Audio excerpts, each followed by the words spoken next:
Hello, जय हिंद दोस्तों। तो जैसे कि अभी मैंने कुछ देर पहले यानी 1 आवर पहले मैंने आपको बताया था कि लॉ के बारे में मैंने बात की थी। लॉ के बेसिक्स को लेके चला था। चैप्टर 1 मैंने कंप्लीट करवा दिया था, जिसका नाम था हमारा कि आईपीसी क्या है। ठीक है, आईपीसी के बारे में, आईपीसी के 4 सेक्शन के बारे में मैंने डिस्कशन किया था। ठीक है, तो फिर आपको वो इजीली समझ में आ गए होंगे। अब जो आपका नेक्स्ट पार्ट आता है, लॉ एंड इट्स कॉन्स्टिट्यूशन। तो अब मैं कॉन्स्टिट्यूशन का जो पार्ट है आपको ओवरऑल है 6 आवर्स के लेक्चर में मैं आपको ओवरऑल कॉन्स्टिट्यूशन पढ़ा दूंगा। लेकिन बट इस कॉन्स्टिट्यूशन को पढ़ाने का जो तरीका है वो बिल्कुल डिफरेंट होगा। जैसे कि और मैंने और जो लेक्चर्स अभी लिए हैं उन लेक्चर्स में मैंने सिंपली आपको एक्सप्लेन किया था in a way with the basic in a brief. मतलब कहने का मतलब ये है कि पैराग्राफ टाइप मैंने आपको समझाया था। बट जो कॉन्स्टिट्यूशन है, कॉन्स्टिट्यूशन को आप अपने माइंड में कैसे रखेंगे उस प्रकार से मैंने आपके लिए ये बिल्कुल पीडीएफ बनाई है कि आपको याद इस प्रकार से करना है। जैसे कि आप देखिए कि मैं क्वेश्चन वाइज लेके चलूंगा, ना कोई ऑप्शन की बात करूंगा ना किसी की बात करूंगा, बट मैं आपको कॉन्स्टिट्यूशन ऐसे बिल्कुल बेसिक से पढ़ाऊंगा। ठीक है, इसमें नंबर ऑफ क्वेश्चंस आपको मिलेंगे, 6000 प्लस क्वेश्चंस इसमें अवेलेबल हैं कॉन्स्टिट्यूशन में। और सारा का सारा क्या है, आप जैसे थ्योरेटिकल पार्ट पढ़ते हैं वैसे बिल्कुल भी नहीं लेना है। थ्योरेटिकल पार्ट की तरह बिल्कुल नहीं पढ़ना है। पढ़ना तो ऐसे है, क्वेश्चन टाइप कुछ चीजें हमें बहुत आसानी से याद रहती हैं। तो ठीक है, आप ऑप्शन देखते ही कि मैं चाहता हूँ ज़्यादा से ज़्यादा जो है आप टाइम अपना जो है वो कम करें। मतलब आपको टाइम कम लगे। तो एग्जाम में टाइम कम होगा तभी तो हम सारे क्वेश्चंस अटेम्प्ट कर पाएंगे। ये दोस्तों मैंने पहले ही बात आपसे क्लियर कर दी थी। बट अब मैं आपको कॉन्स्टिट्यूशन के बारे में बताता हूँ, जो यूपीएसआई के लिए most important general affairs, general awareness और करंट अफेयर्स के पार्ट है एक लॉ एंड इट्स कॉन्स्टिट्यूशन। उसका सेकंड पार्ट मैं पढ़ाने जा रहा हूँ आपको, कॉन्स्टिट्यूशन।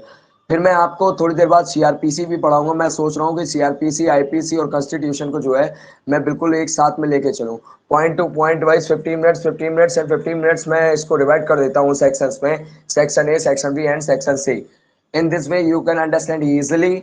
एंड आप जब धीरे धीरे डेली डेली जो है अगर हर सब्जेक्ट पे कमांड रहेगी हम लोगों की, तो फिर हमारा फोकस जो है अच्छा रहेगा। हमें किसी सब्जेक्ट की टेंशन नहीं रहेगी कि हमारा ये सब्जेक्ट छूट रहा है इस कंपटीशन लेवल पे, या फिर ये सब्जेक्ट छूट रहा है। ठीक है, तो अब मैं बात करता हूँ सिंपली कॉन्स्टिट्यूशन क्या है।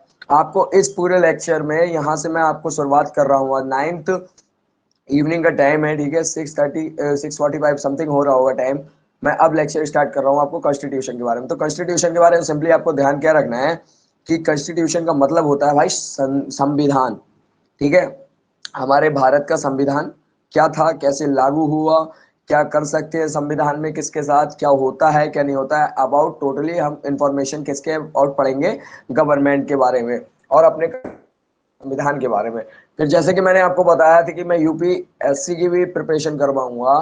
तो आप देखिए उसमें जो ओवरऑल सिलेबस है, general GS1, GS2, GS3, GS4 and जो सीवीई में जीएस है उसके उसको पहले पढ़ाऊंगा। फिर उसके बाद में आपको इस तरीके से लेके चलेंगे कि आपके सारे के सारे जो सिलेबस हैं वो ओवरऑल कंपटीशंस के बिल्कुल कंप्लीट होते जाए। चाहे भले ही मुझे आपको 2 आवर्स डेली हर सब्जेक्ट के ऊपर कमांडेड वीडियोस लेकर आनी पड़े। मैं मजाक नहीं करता हूँ, ना भी अपना टाइम बर्बाद करूंगा, ना मैं आपका टाइम बर्बाद करूंगा, कि जिससे हम लोगों को टाइम इस टाइम 1 मंथ में, टोटली 1 मंथ, आज तो देखिए 9 हो गई, अब 20 डेज में मेरा अब टारगेट क्या है, 21 डेज का टारगेट है। आप आज देख लीजिए 21 या 22 समथिंग 23 डेज होंगे, इतना टारगेट है। इस टारगेट में हमें कंप्लीट करना है, अपना ओवरऑल मैराथन कंप्लीट करना है कि हमें बेसिक सबका पता होना चाहिए। कुछ सब्जेक्ट्स इसमें ऐसे क्लियर हो जाएंगे कि हाँ ओवरऑल सिलेबस हम उसका कंप्लीट कर लें। तो अब फिर मैं बात करता हूँ, जैसे कि पहला क्वेश्चन हमारा क्या है दोस्त, कि बिना अनुमति के कितने दिन संसद से अनुपस्थित रहने पर किसी सांसद को अयोग्य घोषित किया जा सकता है। मतलब अगर आपने छुट्टी ले ली है संसद से और आप कितने दिन की छुट्टी ले रहे हैं और उसके बाद आप कितने दिन तक की नहीं आ रहे हैं, तो ये कितने दिनों तक होता है, ये मैक्सिमम 60 डेज तक होता है स्टूडेंट्स। ठीक है, तो ये तो हमारी बात हो गई, फर्स्ट क्वेश्चन इसका था। अब मैं सेकंड पॉइंट या आप क्वेश्चन समझिए उसकी तरह लेके सीधे अब बात करते हैं, लोकसभा में केंद्र शासित क्षेत्रों का संबंधित निधित्व कितना हो सकता है, 20। अब आप ये सोच रहे होंगे मैं कॉन्स्टिट्यूशन आपको हिंदी में क्यों पढ़ा रहा हूँ। तो स्टूडेंट देखिए, आप कोई भी एग्जाम कंप्यूटर बेस्ड देने जाएंगे तो आपको ऑप्शंस मिलेगा। उसमें जैसे ही आप स्क्रॉल कीजिए, फिर माउस से पॉइंटर से आप डाउन कीजिए, स्क्रॉल कीजिए, तो देखेंगे आप वहां पर आपको ऑप्शन मिलेगा हिंदी और इंग्लिश। जैसे आप हिंदी पर क्लिक करेंगे, टोटल जितना भी क्वेश्चन, नंबर ऑफ क्वेश्चन है आपके, वो हिंदी मीडियम फॉर्मेट में आ जाएंगे और इंग्लिश मीडियम फॉर्मेट में। तो हमारी कमांड यही तो मेरी एक चीज़ है, यही तो एक ऐसे लेके चलना है इस तरीके से कि हिंदी इंग्लिश, अगर जैसे मैथ्स है, मैथ्स को अब मैं इंग्लिश में सॉल्व करना चाहता हूँ तो मैं मैथ्स को इंग्लिश में सॉल्व करूंगा, क्योंकि उसमें मेरी कमांड है, बचपन से कमांड है, क्योंकि मैं इंग्लिश में पढ़ा हुआ हूँ, इंग्लिश मीडियम में पढ़ा हुआ हूँ। ठीक है, तो टोटली हम उसकी बात करेंगे। अब मैं बात कर रहा हूँ संविधान हो गया, ये सब हो गया, हिस्ट्री हो गया, तो नॉलेज हमें जो है वो डीपली लेवल, मैंने कहा था आपसे, कोई भी गवर्नमेंट एग्जाम हो गया, उसके बाद जब आपकी पोस्टिंग हो जाती है फ्रेंड्स, तो आपको सब कुछ हिंदी में काम करना है, चाहे आप इंग्लिश मीडियम को चाहे हिंदी मीडियम को, ये बात आप गांठ बांध लीजिए। तो इसीलिए कुछ ऑप्शन, और हिंदी में करने का ये भी फायदा है कि दोस्त याद भी रहती है हमें बातें, हिंदी में ज्यादातर याद रहती हैं, इंग्लिश में हमें वोकैब्स के कमजोरी होने की वजह से हमें नहीं याद रहती है। तो अब मैं बात करूंगा थर्ड क्वेश्चन की, निम्नलिखित करों में कौन सा कर ग्राम पंचायतों द्वारा लगाया जाता है। मतलब जैसे ग्राम पंचायत जो होती है वो कौन सा कर लगाती है और किस एरिया में लगाती है, किस चीजों पर लगाती है। तो आप इस बात को देखिए, स्थानीय मेलों पर कर, मतलब जो कभी कभी मंथली आ जाते हैं या फिर जो गांव में मेले लगते हैं छोटे मोटे, उन पर कर लगाती है। मतलब कर का मतलब होता है इंग्लिश में टैक्स कहते हैं। ठीक है, और ये अनुसूची 11 के तहत किया जाता है ऐसा, कि पंचायत मेलों पर कर लगाती है। अब मैं फोर्थ की बात करूं तो भारत के संविधान की जो है 73वीं आर्टिकल 1992 में और 1993 से हुआ था ये। और प्रस्तावना में इसमें क्या लिखा है, प्रस्तावना में कितने प्रकार के न्याय, स्वतंत्रता स्वतंत्रता का भ्रातृत्व का उसी क्रम में उल्लेख किया गया है। मतलब देखिए, आपने इसमें पूछा गया है कि किस प्रकार से स्वतंत्रता, समता, क्या है, सॉरी, समानता एवं भ्रातृत्व मतलब भाईचारा, या फिर न्याय जो है वो किस तरीके से, किस किस नंबर से, उनके नंबर्स क्या है, उन्हें किस प्रकार से किस तरीके से लिखा गया है। तो इसके बारे में अब मैं बात करूंगा तो समानता जो है वो दो प्रकार से बटी हुई है, प्रतिष्ठा और अवसर। ठीक है, अंडरस्टूड है, बिल्कुल याद रखना है, बिल्कुल भी ऐसी कोई चीज नहीं है, आपको रिवीजन करने का इतना टाइम भी नहीं इसमें देना पड़ेगा। बस आपको एक बार थॉरली रीड करना है और आपके माइंड में क्या हो जाएगा, बिल्कुल फिक्स्ड हो जाएंगी ये चीजें। तब मैं बात करता हूँ दोस्तों स्वतंत्रता के बारे में। स्वतंत्रता को हमने 5 पार्ट्स में देखा है। जैसे पहले तो विचार, अभिव्यक्ति, विश्वास, धर्म, उपासना। ठीक है, ये सब चीजें आती हैं इसके अंतर्गत। स्वतंत्रता के 5 पार्ट्स होते हैं, याद रखना है, विचार, अभिव्यक्ति, विश्वास, धर्म और उपासना। अब मैं देखता हूँ नेक्स्ट, सर्वप्रथम संसाधमक सरकार किस देश में आरंभ की गई। मतलब संसद की जो सरकार थी वो सबसे पहले किस देश में आरंभ की गई, तो सबसे पहले ये जो है वो ग्रेट ब्रिटेन में, यूके में हुई थी स्टार्ट। और संसदीय के दो पार्ट्स होते हैं, जैसे कि नाम मात्र का प्रधान। नाम मात्र का प्रधान मतलब ये होता है कि उसकी कोई वैल्यू नहीं, बस वो नाम का प्रधान है। ठीक है, अब जैसे कि राष्ट्रपति हो गए, तो वास्तविक का प्रधान हो गया, वो सॉरी, नाम मात्र का प्रधान जो होता है वो राष्ट्रपति होता है, एंड वास्तविक का प्रधान जो होता है वो प्रधानमंत्री होता है। ठीक है, अंडरस्टूड है। अब भारत के संविधान के किस भाग में हम नागरिकता से संबंधित प्रावधानों को पाते हैं। जैसे भाग 2 की बात करें, अनुच्छेद 511, और नागरिकता जो है वो एकल होती है और ब्रिटेन में स्टार्ट हुई थी। तो ये अंडरस्टूड है। फिर 7 पॉइंट आप देखिए, राज्य के नीति निर्देशक तत्व सहज अध्ययन के लिए निम्न में से कौन से भागों में विभाजित किए जा सकते हैं। तो सबसे पहले आप इसका आंसर देखिए, होगा समाजवादी। अब आप देखिए, राज्य के नीति निर्देशक निर्देशक हैं जो कौन से भाग या कौन से अनुच्छेद से लिए गए हैं, जिसके बारे में मैं आपके सामने बातें कर रहा हूं। अब भाग 4 से लिया गया है, अनुच्छेद 36 से 51 के बीच की बात है ये। डीपीएसपी का फुल फॉर्म जो होता है वो direct principal state and policy होता है, ये याद रखिएगा, आ सकती है, पूछ भी सकते हैं, इंपॉर्टेंट है। और ये 1935 मतलब 1935 में इसका गठन हुआ था। निर्देशों के उपकरण दिए थे, आयरलैंड से इसको लाया गया था। अब समाजवादी, उदार और बौद्धिकतावादी और गांधीवादी किसमें आती हैं ये सब चीजें। ठीक है, अब मैं देखिए, अब मैं बात करता हूँ एर्थ पॉइंट हमारा क्या है, मतलब एर्थ क्वेश्चन क्या है। जैसे कि एग्जाम में ये पूछे हुए क्वेश्चन है फ्रेंड्स।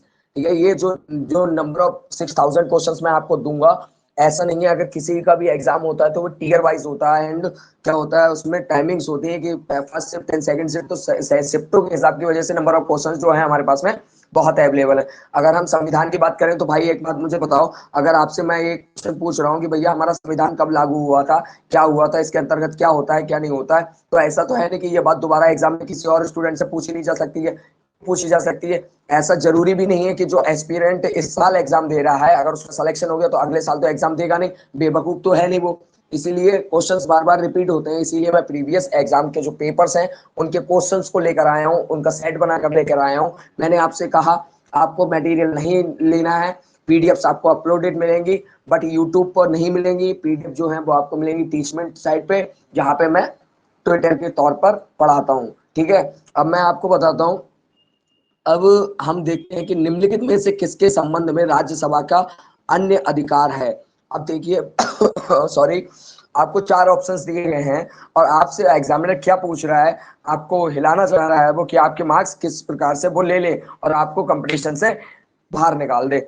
बट आपको निकलना ही नहीं है। अब हमें पता है ना कि हमें तो चलना है, मेहनत के साथ चलना है। तो अब हमें पता है, देखो निम्नलिखित में से किसके संबंध में राज्यसभा का अन्य अधिकार है। देखिए, तो सबसे पहली बात, एक नई अखिल भारतीय सेवा के सृजन हेतु संस्तुति करना, मतलब इसके संबंध में राज्यसभा का अन्य अधिकार है। ठीक है, तो ये बात गांठ बांध लीजिए। ऐसे क्वेश्चंस इसी टाइप से आपको याद हो सकते हैं। अदरवाइज अगर आप संविधान पढ़ने बैठेंगे पैराग्राफ को लेकर, तो आप यही नहीं पता लगा पाएंगे कि कौन सी इंपॉर्टेंट डेट है, कौन सा पढ़ना है, कौन सा पार्ट नहीं पढ़ना है। बट अगर आप 6000 क्वेश्चन करके जाएंगे, मैं सिर्फ कॉन्स्टिट्यूशन की बात कर रहा हूँ, बल्कि इसमें से सिर्फ 4 क्वेश्चन आते हैं फ्रेंड्स। 40 क्वेश्चन आउट ऑफ 40, मतलब उसका 10% पार्ट आता है हमारे जनरल अवेयरनेस में और करंट अफेयर्स में। ठीक है, तो 10% पार्ट को तो हमें करना है भाई। 4 क्वेश्चन अगर हमारे सही चलेगा तो भाई हमें 10 नंबर मिल जाएंगे। और 6 नंबर अगर मेरे 6 क्वेश्चन अगर मेरे उसमें लॉ में चले गए, चले गए, तो पता है कितने मार्क्स जाएंगे? 15 मार्क्स चले जाएंगे। तो परसेंटेज को भाई एलोबरेट नहीं करना है, हमें नहीं छोड़ना है, हमें कुछ भी नहीं छोड़ना है। हमें बिल्कुल इसी प्रकार से मैं इस कोर्स को लेके आया हूँ। First marathon, then mock test, then उसके बाद chapter wise again revision, then after that फिर मॉक टेस्ट पे मॉक टेस्ट, मॉक टेस्ट पे मॉक टेस्ट। ठीक है, उसमें क्या होगा, जो मैं फिर मॉक टेस्ट लूंगा उसमें मैं लाइव आऊंगा, लाइव आपसे क्वेश्चन के बारे में डिस्कशंस करूंगा। मैंने कहा है डब सेशन मेरा रात के 11 बजे रहेगा, 2 घंटे चलेगा। ठीक है, अभी मैं मैथमेटिक्स पढ़ाऊंगा आफ्टर वर्कआउट। ठीक है मैं अवेलेबल हूँ आपको 10 बजे, 10 से 12 हमारी क्लास चलेगी। बात ये समझिए कि पूरी बात ये है कि पूरा का पूरा जो मैं मैराथन करवाऊंगा आज मैथमेटिक्स का, जैसे कि मैंने अभी कंप्लीट करवाया है एक और सब्जेक्ट का, उसी प्रकार से मैं मैराथन आपका कंप्लीट करवाऊंगा पूरा का पूरा। जो मैंने कह दिया कि आज होना है, तो वो ये समझ लीजिए वो निश्चित है, पत्थर की लकीर है, होना ही होना है। ठीक है, अब मैं नेक्स्ट क्वेश्चन देखता हूँ। निम्नलिखित में किसे भंग नहीं किया जा सकता पर समाप्त किया जा सकता है। अब ये एग्जामिनर हमसे पूछ रहा है कि भाई हमें छेड़छाड़ नहीं करनी है या फिर किसी चीज को भंग नहीं कर सकते, डिस्टर्ब नहीं कर सकते, बिल्कुल फिनिश्ड कैसे कर सकते हैं। इंग्लिश मीडियम वाले इस तरीके से आप अच्छी तरीके से समझ जाएंगे। इसी प्रकार से मैं आपको हिंदी को इंग्लिश में भी कन्वर्ट करके समझाऊंगा, इंग्लिश को हिंदी में भी कन्वर्ट करके समझाऊंगा। ठीक है, डोंट वरी, टेंशन नहीं लेनी है, पैनिक नहीं होना है, एग्जाम में बिल्कुल भी जो है कॉन्फिडेंस लूज नहीं करना है। सिंपल आप ये समझिए कि जैसे आप इस टाइम मेरे साथ में शॉर्ट प्रताप सिंह के साथ में प्लेनेट फिटनेस के द्वारा पढ़ रहे हैं, उसी प्रकार से आप एग्जाम में गए हैं, सिर्फ आपको रीड आउट करना है और टिक करना है। आप समझ लीजिए कि मैं वहां पे एग्जाम नहीं दे रहा हूं, मैं यहाँ पर सिर्फ पढ़ रहा हूँ। क्योंकि आप जब एग्जाम देने जाते हैं ना, तो आप ये सोचते हैं कि साला ये क्वेश्चन मेरा गलत हो गया तो मैं इसको छोड़ दे रहा हूँ, बट ऐसा नहीं करना है भाई। ये ना तो मेरा कोई ऐसा चैनल है कि जिस पर आपको अदर नॉलेज मिलेगी, आपको सिर्फ कंपटीशन से रिलेटेड ही नॉलेज मिलेगी। और जितना भी ओवरऑल हायर लेवल तक की मैंने कहा आपसे, अब देखिए आप एक चीज और देखिएगा, यूट्यूब पर आपको अवेलेबल होगी क्लास 3rd और क्लास 4 की फुल्ली मैथमेटिक्स इन 1 डे। 1 डे मतलब आप ये देखिएगा, मात्र 5 घंटे में मैं पूरा सिलेबस थर्ड थर्ड क्लास का आज तो नहीं करवा सकता, क्योंकि देखो भाई सोना भी जरूरी है, सोऊंगा नहीं तो करूंगा कैसे। ठीक है, तो इसलिए मुझे मेरा सोना भी जरूरी है। फिर उसके बाद मैं बात आपको करवाऊंगा कल 10 घंटे का पूरा जो है आपका मैराथन क्लास चलेगी, वो भी 3rd और 4th की। क्योंकि संडे को जो है मैंने डिसाइड किया है कि मंडे टू सैटरडे जो है आपकी कंपटीशन क्लासेस चलेंगी, और संडे को है वो हमारा जो 3rd क्लास से लेकर 12th क्लास तक का जो है मटेरियल है, mathematics, science, physics, chemistry, organic chemistry, inorganic chemistry, physical chemistry. ठीक है, modern chemistry, electricity and magnetism, twelfth वगैरह का जितना भी लेवल का पार्ट है वो सब चलेगा, वो संडे को चलेगा बस। और वो होगा सिर्फ 12 घंटे की क्लासेस होंगी उसमें, और उसमें 10 मिनट्स का ही गैप होगा, मैक्सिमम 10 मिनट्स का गैप होगा। जब मैं लंच करने जाऊंगा तो कम से कम आपका 30 मिनट्स या फिर 15 मिनट्स का मैक्सिमम होगा, इससे ज्यादा मैं टाइम नहीं लेता हूँ लंच में। ठीक है, आपकी कल 12 घंटे चलेगी इसकी, आप देख लीजिएगा। जो भी आपके छोटे भाई बहन हो, जो भी कंपटीशन वगैरह कर, कंपटीशन की नहीं, आप कंपटीशन की तैयारी कर रहे होंगे, आपके छोटे भाई बहन होंगे, उनको हेल्प हो जाएगी। फ्री ऑफ कॉस्ट है, बस सिंपल आपको देखना है, समझना है। कोई डाउट हो आपको क्लासेस लेनी है और जो मैं संडे को पढ़ाऊंगा जिनको 12th लेवल तक का, 3rd क्लास से 12th लेवल तक का, वो उनके डाउट सेक्शंस जो हैं वो सिर्फ संडे को ही निपटाए जाएंगे। जैसे अगर मान लीजिए मैंने कल संडे नहीं, कोई भी दिन हुआ, ठीक है, कल तो मैं संडे की बात कर रहा हूँ, सॉरी कल तो संडे नहीं है, लेकिन मैं 4 दिन के बाद जब मैं करवाऊंगा इसका पूरा का पूरा, लेकिन बट मुझे मैं कंटेंट इसका तैयार कर दूंगा, आपको यूट्यूब पे अवेलेबल संडे को होगा, ठीक है। इसलिए टेंशन बिल्कुल नहीं लेना है, ना आपके भाइयों को ना आपको, ठीक है।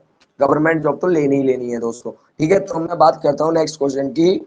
निम्नलिखित में किसे भंग नहीं किया जा सकता पर समाप्त किया जा सकता है? तो आंसर हमारा सही है, विधान परिषद को हम जो है भंग नहीं कर सकते हैं, बल्कि पूरा का पूरा फिनिश कर सकते हैं।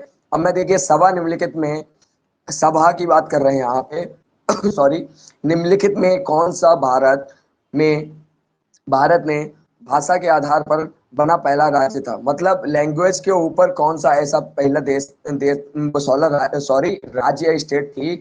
अब उसके बारे में बताइए। तो पहला आंसर है इसका आंध्र प्रदेश आंसर है, 1953 में हुआ था ऐसा, और तेलुगु की साइड में हुआ था, ठीक है। इस प्रकार से हमें याद रखना मेहमान में।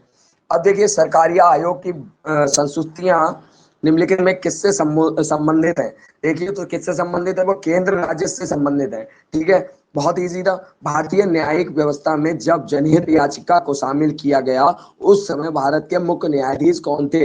अब आपसे मुख्य न्यायाधीश पूछ रहे हैं, जज पूछ रहे हैं, तो टी.एन. भगवती जो थे उस समय के मुख्य न्यायाधीश थे, ठीक है। अब भारतीय संविधान में भारत की आधिकारिक भाषा से जुड़े प्रावधानों ने संसद संशोधन कर सकती है? तो आंसर इसका है अपने सदस्यों के साधारण बहुमत द्वारा। देखिए भाषा से बात हुई है तो ये भाग 17 अनुसूची 8 26 जनवरी 1950 से स्टार्ट हुई है, ठीक है। अब भारतीय संविधान में राज्यों का संघ की संकल्पना को प्राप्त किया गया है, तो इसका आंसर है ब्रिटिश नॉर्थ अमेरिका अधिनियम से, ठीक है। इसमें टोटल कितनी भाषाएं हैं? 14 भाषाओं का उल्लेख है। प्रथम संविधान संशोधन था ये, ठीक है। तो बहुत मोस्ट इंपॉर्टेंट क्वेश्चन है फ्रेंड्स, ये बार बार रिपीट हुआ है, इसको इसलिए मैंने सबसे पहले करवा रहा हूँ, मोस्टली इंपॉर्टेंट है। अब देखिए निम्नलिखित में से कौन कौन संविधान के अनुच्छेद 21 के दायरे में नहीं आता है? तो अनुच्छेद 21 के बारे में अगर आप जानते होंगे तभी आप इसको कर सकते हैं। तो अनुच्छेद 21 जो है वो मृत्यु दंड के अंतर दायरे नहीं आता है, कि आप सुसाइड नहीं कर सकते, मृत्यु सॉरी सुसाइड कह रहा हूँ, मृत्यु दंड नहीं दे सकते हैं, अनुच्छेद 21 के दायरे में नहीं आता है, ठीक है। आप सिर्फ पेनल्टी लगा सकते हैं, आप ये कर सकते हैं बस, इसके अलावा आप मृत्यु दंड नहीं दे सकते अनुच्छेद 21 के अंतर्गत। अब देखिए भारत एवं अमेरिका की राजनीतिक व्यवस्थाओं के बीच निम्नलिखित में से कौन सी विशेषताएं समान है? तो भाई साहब आप देखिए यहाँ पे नोटिस कीजिएगा, इन्होंने कहा है विशेषताएं, मतलब इंग्लिश मीडियम स्टूडेंट्स ध्यान दें, विशेषताएं मतलब कैरेक्टरिस्टिक्स। मैंने आपको बताया था किसी भी इंसान की कैरेक्टरिस्टिक या महत्वपूर्ण बातों को ही हम क्या कहते हैं? विशेषताएं कहते हैं हिंदी में। तो इसका आंसर जो है दोस्तों क्या है? राष्ट्रपति के पास पॉकेट बॉय की शक्ति होती है, मतलब पॉकेट बॉय उसके पास होते हैं, उसकी शक्ति होती है, उसके पास पावर होती है, ठीक है। अब मैं बात करता हूँ क्वेश्चन नंबर 17 की ओर चलते हैं हम। लोकसभा का अधिवेशन गठित करने हेतु गण पूर्ति कितनी है?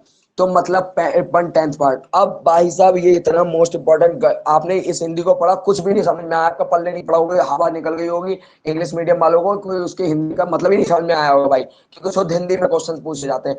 अब 1/10 भाई साहब, लोकसभा का अधिनिवेशन का मतलब यह है कि लोकसभा में अगर कोई भी मीटिंग हो रही है, जब तक कि 10% पर्सन वहां पे अवेलेबल नहीं होंगे तब तक की मीटिंग स्टार्ट नहीं की जाएगी। और इसी को क्या कहते हैं? कोरम भी कहते हैं। 1/10 part of the Lok Sabha is called quorum, understand. अब देखिए कौन सा था ये? लोकसभा का अधिवेशन गठित करने हेतु गणपूर्ति कितनी है? सदस्य देखो, सदन के सदस्यों की कुल संख्या का 10वां भाग, मतलब सदन में अगर 200 लोग हैं तो उसका 10वां भाग भाई कितना हुआ ये बता दो बस मुझे। कितने हुए?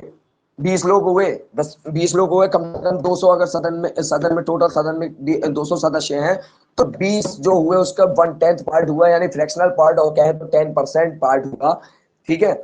यानी 20 सदस्य तो कम से कम अवेलेबल होने चाहिए। 20 अगर 20 की बात कर रहे हैं तो अगर उसमें 19 भी है ना, तब भी सदन में आप वहां पर अधिवेशन नहीं होगा, मतलब वहां पे मीटिंग नहीं होगी भाई, ठीक है। ये बात आपने गांठ बांध लीजिए, अगर एक पॉइंट से भी आप नीचे हैं तो आपको रैंक नहीं मिलेगी ना। तो इसीलिए कह रहे हैं कि अगर एक भी, मतलब 1/10 है तो 1/10 ही है, 9.99 समथिंग 9 समथिंग अप्रोक्सीमेट भी नहीं हो सकता, ठीक है। अब मैं सेकंड नेक्स्ट क्वेश्चन की तरफ चलता हूँ।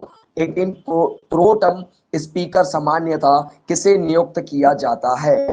तो इसका आंसर है नवनिर्वाचित लोकसभा के वरिष्ठतम सदस्यों में से एक को, मतलब वरिष्ठतम जो सबसे श्रेष्ठ सदस्य होगा उसको चुना जाता है।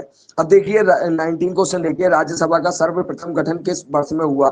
अब आपसे पूछ रहा है किस वर्ष में हुआ, किस ईयर में हुआ, तो सबसे पहले आपको दिमाग में तुरंत याद करना, अभी मैंने 1950 की बात करी थी, तो इससे 1950 से नीचे की तो बात हो ही नहीं ऑप्शन में, और वो हमारा ऑप्शन गलत ही होगा। ठीक है, मैंने संविधान अगर स्टार्ट किया तो 1950 के बाद की बात कर रहे हैं हम, ये समझ लीजिए। तो 1952 इसका आंसर है, ये बात अपने दिमाग में गांठ बांध लीजिए।